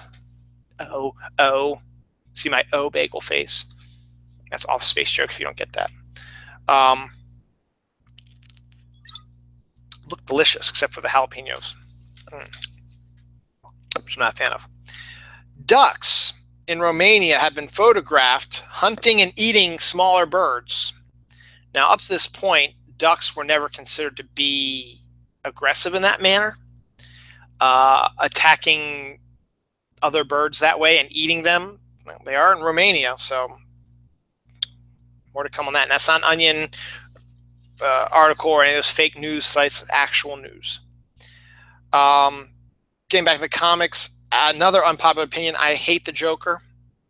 I think he's one of the most overrated villains in history. And now Mark Silvestri, who's a really good artist and a pretty good writer also, is going to be doing a 6-issue miniseries where Batman and Joker are going to be teaming up against an unspecified villain. And I don't know how I feel about that. It's an interesting idea, but again, Batman and Joker, it's been done to death, and I'm getting sick of it. Scott Snyder's terrible at that. He started off strong, and then all he's now focused on is the Joker, and now it looks like he's going to be a part of Metal now, which is a new Batman event too, which I'm not really excited about. Two interesting stories. A Major League Baseball umpire stops a woman from jumping off a bridge right outside of the Pittsburgh Pirates stadium before he went in to umpire the game. He was able to talk the woman off and sit down with her and listen to her, and he actually took the time out to take care of her and follow up with her and show that he cared. So kudos to you, Mr. Umpire Man. Also, a police officer, this is in a foreign country like Shanghai or something like that. This video has gone viral. A police officer talks a knife-wielding guy who entered the police station and is threatening to cut him with a knife, talks him down from using the knife and handing the knife over to the police officer without resorting to violence, which in America is astonishing if that would ever happen. Though we never hear about those things, so maybe it does happen. We just hear about the horrible police officers who shoot unarmed black men and women. Maybe you should focus more on that instead of your first attempt is to kill somebody. You should maybe talk to people about that. Now, in some instances, don't get me wrong, I understand if a gun is pulled on you or whatever, it's justified in shooting and killing them. I understand that, but from a lot of the stuff I've been hearing about these recent spate of shootings, they were done out of fear. Gee, I wonder where they got that from. The last one on this page is more of a personal one. My nephew Drew, I want to congratulate him. He made Eagle Scout. He's the second one in my sister's family. His brother Luke, 3 years older than him, he got his a few years ago. So they have 2 Eagle Scouts in that family. My son is a Cub Scout now, and my wife is his den leader. And so they went down with my daughter this past Wednesday to go down there, and I couldn't because I had to work, and I have to save my vacation time for, as I said, later in the fall when I have to watch the kids during the school year when they have off. They went down there, and my nephew, knowing that my son, his cousin, is a Cub Scout, got him to be part of his Eagle Scout program by having him read a benediction, which is really neat. So kudos to my nephew, and thank you for allowing my son a chance. And my daughter, who's a Girl Scout, she got to wear her Girl Scout uniform there too. So it was really nice, some really good pictures from that. So I'm proud of all them. Despite what you may have heard, this is fake news. NASA is not running a slave colony of children on the planet Mars. Yeah, someone that the president gets his information from actually spouted off that this is a true story.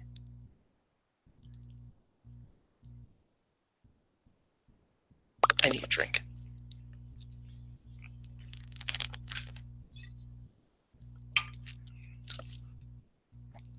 A child slave colony on Mars. NASA's running it. Yeah, okay.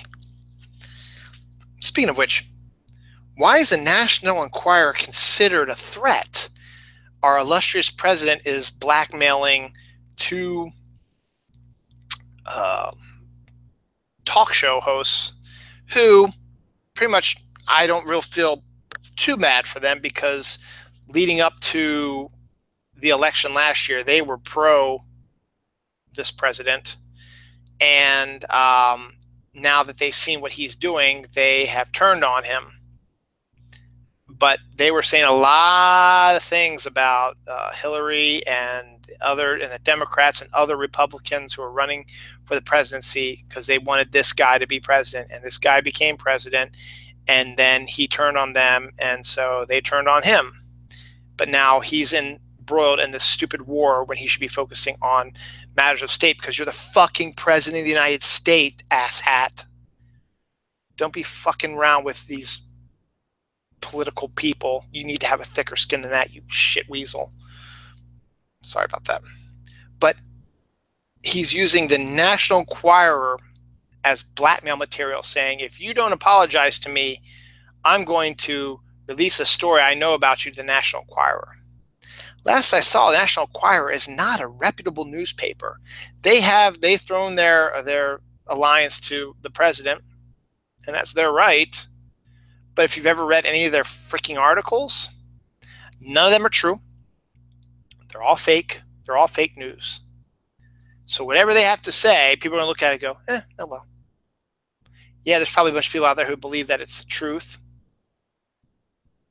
It's the National Enquirer, for God's sakes. I'm still trying to figure out 80 substantial? 80, so what the frig am I writing here? Moron. Tremors. Do you remember the movie Tremors? It was fantastic. Ron Underwood directed it. Kevin Bacon, Fred Ward were in it. It was a great early 90s tongue-in-cheek movie. We needed the type of movie to come out. It was a B movie that they released and treated like a major film about giant eyeless worm creatures that attacked a small town of about 10 people in the middle of the desert and terrorized them. And Michael Gross and Raven McIntyre were in it also. And it was a fun B movie about giant worm things. And it was great. It was really cool. And Kevin Bacon was having fun. Everybody's having fun. They made a sequel, wasn't as good, and then they've kept making more and more. They're showing up on the sci-fi B movies now. The most recent one was last year, 2 years ago, or something like that. It was absolutely terrifyingly awful. And these worm creatures were terrifying at the time, and it was a great breath of fresh air in the early 90s.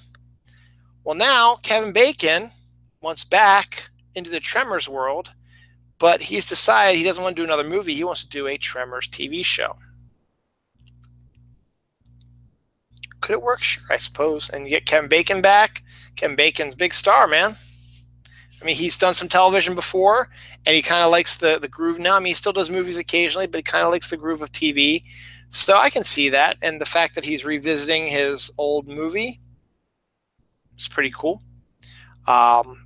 Real quick, for those who don't know, maybe Jen, I don't know if you know this, but the Kevin Bacon game, the 6 Degrees of Kevin Bacon, was started by 3 of my classmates in college who lived directly below me.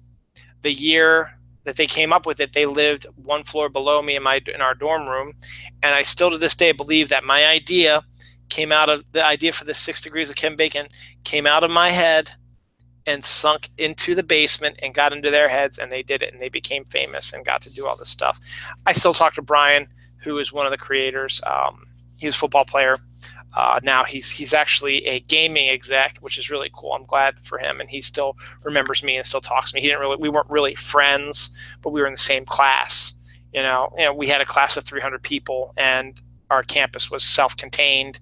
And I saw him a little bit. He was dating a really cool person by the name of Chantel. They didn't get married eventually, but Brian was a cool guy, and unfortunately, I forget the other guys' names. But Brian is still like the guy that they still talk to. He did a talk at our old alma mater in college about it a couple of years ago. So kudos to that, but I still believe it was my idea. Brian. Not really. But it's fun to say that. Pisses him off too. So we'll see if that comes off. I don't think it's going to, because there's a lot of shows. Sarah Michelle Gellar tried to do a Cruel Intentions TV show. She did the pilot, didn't get picked up, where she would reprise her role from that movie. It just wasn't working. So we'll see if this works. I don't know where it would air. If it would air on Sci-Fi, if it would air on FX, or if it would go to one of the cable channels. I don't know. But to be continued on that, so we'll see if it actually comes. But the fact that Kevin Bacon wants in on a Tremor story is kind of interesting. Rob Lowe saw Bigfoot and believed that Bigfoot was going to kill him. Yes, that's a true story. Rob Lowe apparently has a supernatural show that's going to be on the Travel Channel or something like that really soon, where he and his son or something like that investigate supernatural events, and the season finale will have him spot an actual Bigfoot. I don't know if we'll actually have any visual proof of it, but he said he saw Bigfoot, and he truly believed that Bigfoot was going to hurt him and was scared out of his mind. So that should be interesting like that. As of now, the Capaldi era has just about finished. The Capaldi era has just about finished Doctor Who. I think it ended on a cliffhanger today with him regenerating, but into what, we don't know. We won't find out until Christmas to see who the new Doctor Who is and where they're going to go for that. So the final Capaldi episode, with maybe we'll see what happens in the Christmas episode, if it's going to be all about the new guy, and if Capaldi is going to appear in that. I'm pretty sure if it ended on a cliffhanger with him regenerating, you don't see what he regenerates into. It would make a lot of sense. Similar to what happened when David Tennant took over, because it ended in the regeneration happened, and then it was Christmas. So we'll see what happens on that. So fans of Doctor Who, today was the last probably full episode of Capaldi you're going to see. He might, as I said, appear in the Christmas episode, but I don't think you're going to see him a lot in the Christmas episode, because if it ended with him regenerating, he'll regenerate into the new Doctor Who, whoever he or she may be. So kudos to that. And someday down the line, I hope to come back to doing Doctor Who. I did a couple shows about Doctor Who, and I need to do another one soon. I don't know if that says either. Jolly Rancher Pop-Tarts actually aren't too bad. I've only had one. They have a sour apple and a cherry. If you like Jolly Ranchers, they actually taste like the filling in the Pop-Tart tastes like a Jolly Rancher. So if you like the Jolly Ranchers, this will be down your street. I like the green apple that I had so far. I haven't tried the cherry yet, but I can give or take a Jolly Rancher. I don't mind them. I don't love them, but I don't hate them. So it's tolerable. So I did that. The one thing that is not tolerable is I'm a huge Reese's peanut butter fan. Reese's out the wazoo. Love Reese's everything.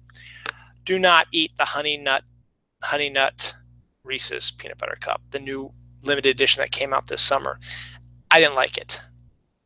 That's just my opinion. Make your own opinion. Grab it, taste it. It was at my local grocery store. I bought a thing. I ate it. It didn't impress me. I didn't like it all that much. So it might not, it might be along the same lines with you, or you might like it. It all depends. A friend from work who I never ever thought would get married, nor ever thought would have a kid, is now a dad.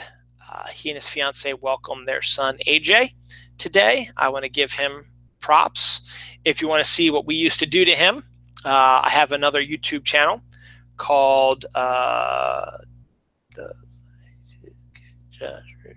in the balls. Type in TSTKJRITB into your YouTube search engine.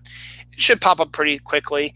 It's a bunch of videos that I made at my work where me and, well, mostly me, kicks this guy in the balls all the time because it was a fun thing to do. And he was in on it, so he was protected down there. But the fact is, all the kicking we did apparently didn't affect him in any way because now he's dad. He and his fiance, they're going to get married really soon, obviously. But they have a son now, and now he's got to man up, as it were. But he's been getting better. I've known him since he was in his teens, and now he's in his mid-20s, and he's a dad now for the first time. So congrats to you, Mazel Tov, whatever you want to call it. There's no more drinking for you, son. So,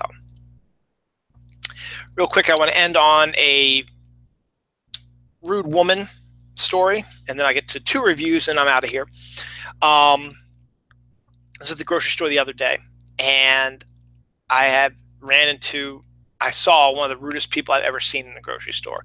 I used to work at a grocery store, so I know how hard it is, and the amount of customers. You get some real assholes, you get some really cool people, but I'd never really seen anything like this. I never, in my 2 years of working in a grocery store, I'd never had this situation happen to me before. That happened the other day.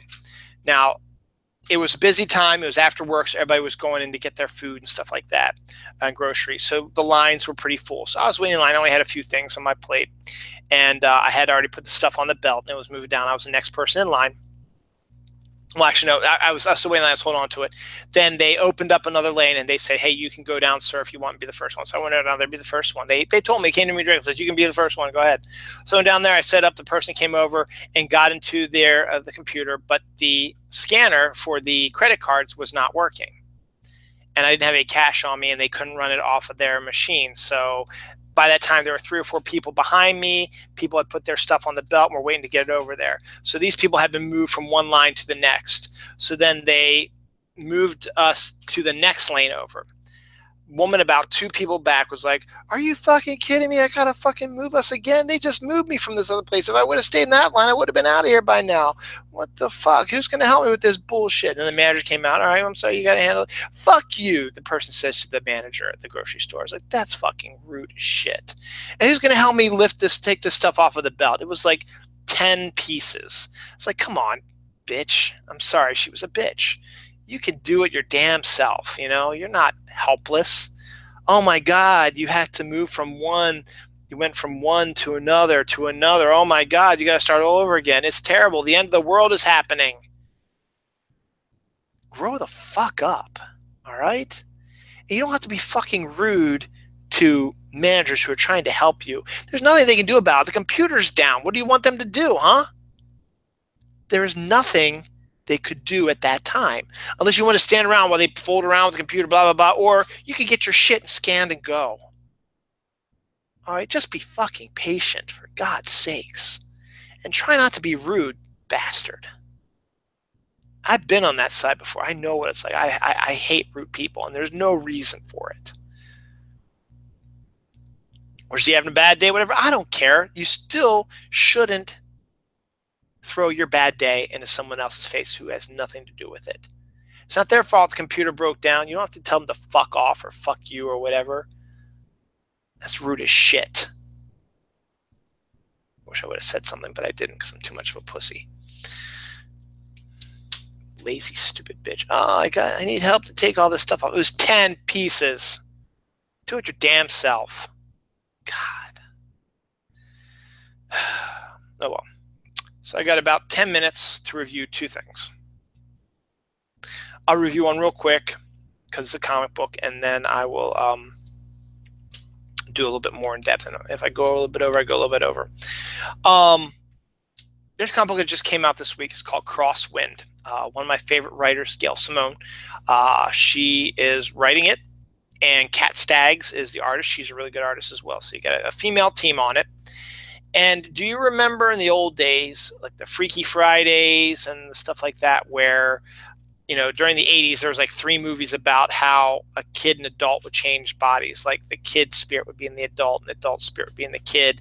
And then for the movie, it was like the kid who always wanted to be an adult got to be an adult now, but learned that it's a lot harder than they thought it was. And then the adult who was a kid was like, oh, great, I'm so glad to be a kid again. Everything's so much easier, but then realized how hard it was to be a kid and remembered how hard it was to be a kid again. So by the end of the movie, they wanted to get back into their bodies. Now, Big was really the only one that took a different spin on it, and I thought it was excellent the way they did it, because he didn't actually merge into a different body. He just grew up and was a grown-up. Sort of similar to what Jennifer, I can't think of what her name was, for 13 going on 30. She did that as well. Was married to Ben Affleck, where she was actually got a view of what herself was in the future. But there was like the Freaky Friday movie, the original one with Jodie Foster, and then the remake with Jamie Lee Curtis and what's her face, the red-haired druggy girl from Mean Girls and Parent Trap. I forget her name too. God, it's 11:30. I'm sorry, Jen, and everyone out there. I just can't remember people's names now. But this is a different take on the body switching thing. It's not too, it's not a kid and a grown up. In this case, the comic Crosswind is about a put upon, potentially could be abused, maybe mentally abused more than physically by her overpowering husband and her stepkid who hates her, and she's an attractive woman, and the kids in the neighborhood call her MILF and they talk to her, try to get her to screw them and stuff like that, but she's kind of oblivious to it and doesn't like the talk and can't really stand up to them. She's one of the characters. The other one is a hired killer, a male, and they switch bodies. That we've only seen, we've seen what their lives were like, and then they switch bodies at the end, so we're going to find out what happens. So now we have a hired male killer. All right. Good night, Jen. I was almost done anyway, but thank you, Jen.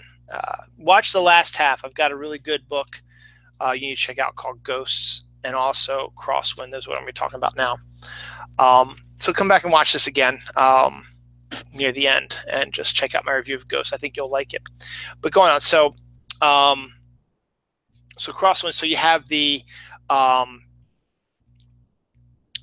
male hired killer switching bodies with the mousy, possibly abused female at the end of the episode. So you can already tell that the killer is going to be in the body of the female now, is going to kick ass against the abusive husband and the snotty step kid and the asshole neighbor boys.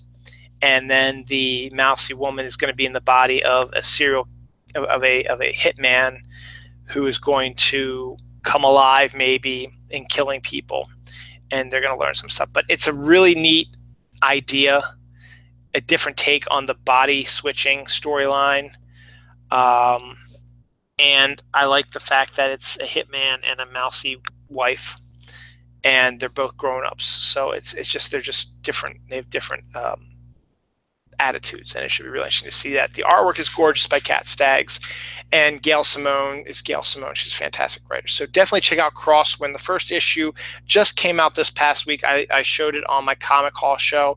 Go to YouTube and type in the Comic Hall, or rather my name, Dylan Lang, and go to my playlist. You'll find one that's for the Comic Hall, and you'll find the Comic Hall. The most recent one's going to be at the end, or just type in the Comic Hall and you should see mine eventually.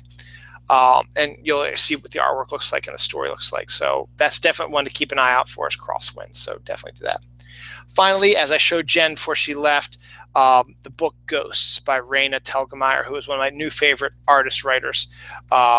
This is, as I said, is a story that you probably might not find in your comic book store, though it is a fully drawn book.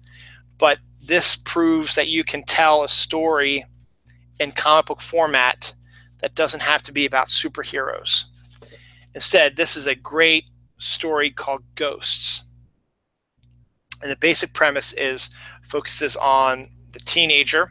Her name is Katrina, They are moving to the coast of a northern California town where they get the ocean winds, and it's dark all the time, and the sun, it's cloudy and rainy and chilly all the time. And they are moving from bright, sunny Southern California, but they have to move because her sister Maya has cystic fibrosis and needs to have the change of air, the sea air, to help her breathe better, because that's what cystic fibrosis is. It will benefit from the cool, salty air that blows in from the sea. So as they explore their new town, they discover that the town is obsessed with ghosts.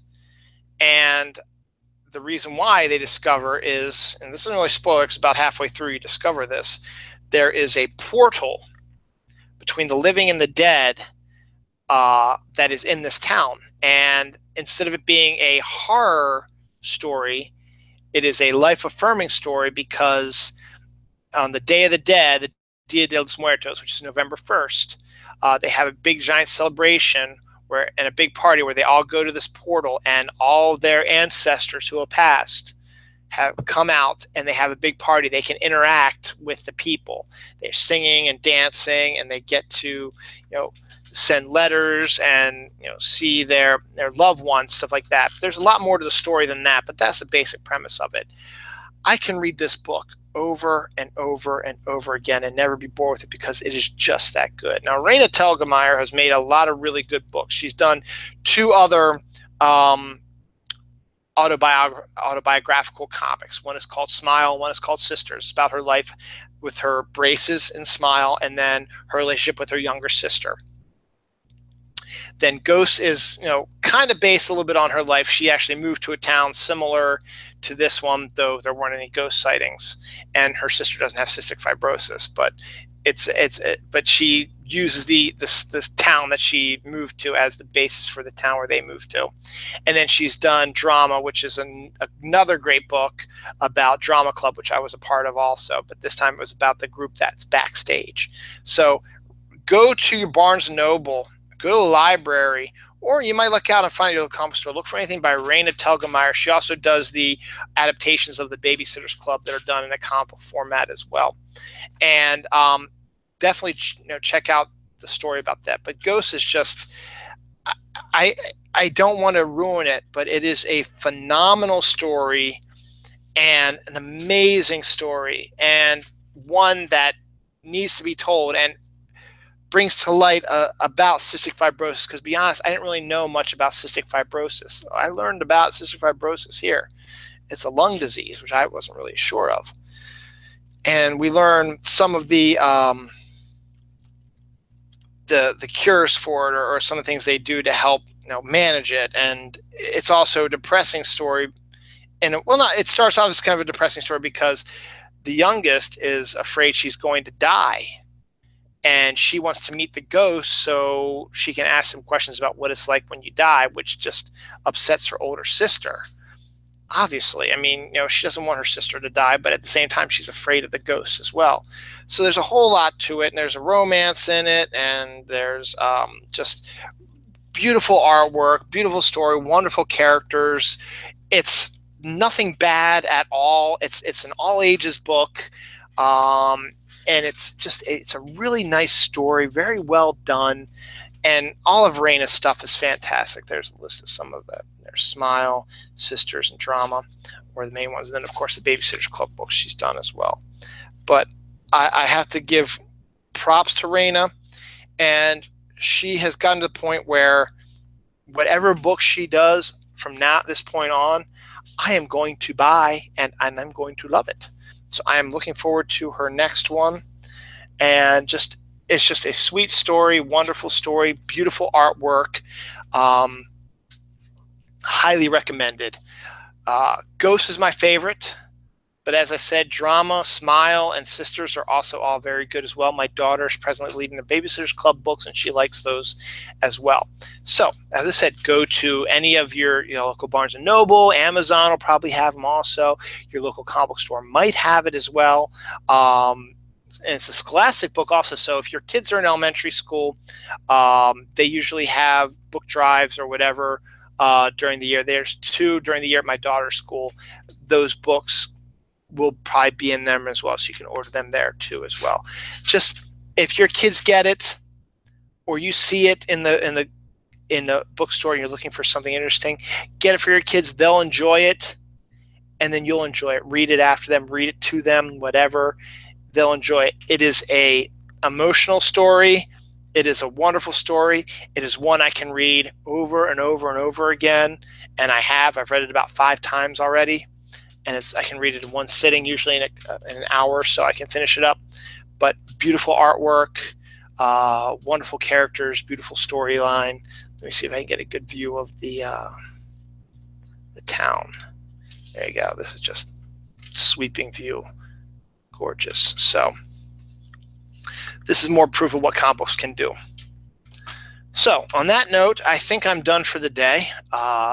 This is my 197th episode. This is my annual 4th of July one. I will not be doing an episode on 4th of July like I usually do, because it's on a Tuesday and I have to go to work on Monday, which I'm not looking forward to or enjoying that much. So you guys who don't have to go to work on Monday, have a great one. Have a good 4-day weekend.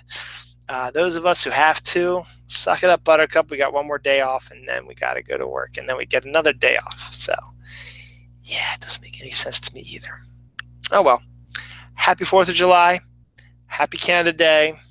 Happy summer for those who like summer. I don't. I hate summer, but you knew that already.